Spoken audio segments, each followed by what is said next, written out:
बात अब छात्र आंदोलन को लेकर विपक्ष पर बीजेपी के हमले की करेंगे। छात्र आंदोलन पर विपक्ष के दोहरे मापदंड साबित हुए हैं, ये कहना है संबित पात्रा का। तो संबित पात्रा ने आगे कहा कि विपक्ष संसद चलाने नहीं दे रहा है। झारखंड के छात्र आंदोलन पर विपक्ष चुप है। जेपीएससी पर किसी कांग्रेसी ने नहीं बोला। और बीजेपी का आगे कहना है कि कर्नाटक में पेपर लीक पर राहुल गांधी आखिर चुप क्यों हैं? झारखंड में छात्रों के आंदोलन का 11वां दिन है। तो बड़ी खबर आपको हम बता रहे हैं, विपक्ष को लेकर अब बीजेपी हमलावर है।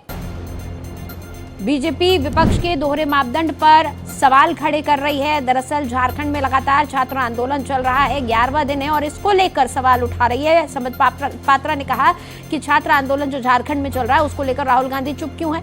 विपक्ष संसद में को चलने नहीं दे रहा। साथ ही आपको बता दें कि बीजेपी आगे कह रही है कि जेपीएससी पर किसी भी कांग्रेसी ने कोई बयान क्यों नहीं दिया है।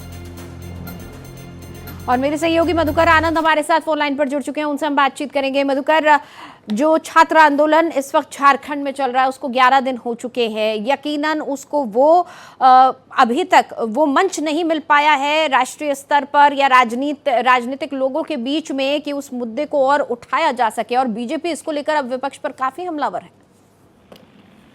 जी बिल्कुल, देखिए जिस तरह से दिल्ली में आंदोलन हुआ था उसी तर्ज पर झारखंड में भी रांची में आंदोलन हो रहा है और लगातार जेपीएससी, एसएससी और जितने भी सिपाही भर्ती परीक्षा है, इन तमाम अगर देखा जाए तो बच्चों की एक मांग है। जैसे जंतर मंतर पर एक बड़ी मांग थी कि एक इस्तीफा हो, वैसे ही यहाँ एक मांग है कि जो पूरी जांच है वो सीबीआई और ईडी के हाथ में जाए। और बीजेपी भी छात्रों के आंदोलन को समर्थन इस ढंग से दे रही है कि लगातार कल भी हमने मुख्य प्रवक्ता झारखंड के बीजेपी के जो हैं प्रतुल साहदेव, उनसे बातचीत की। उन्होंने भी कहा कि 6.5 वर्षों में जितनी भी परीक्षाएं हुई हैं उन तमाम परीक्षाओं की जांच सीबीआई करे, ईडी करे, क्योंकि जिस तरह से हालांकि सीआईडी यहाँ लगातार कार्रवाई कर रही है। कल भी 1 दर्जन से अधिक जगहों पर छापेमारी की गई है। कई सबूत जो है वो लाए जा रहे हैं, कई सबूत ऐसे हैं,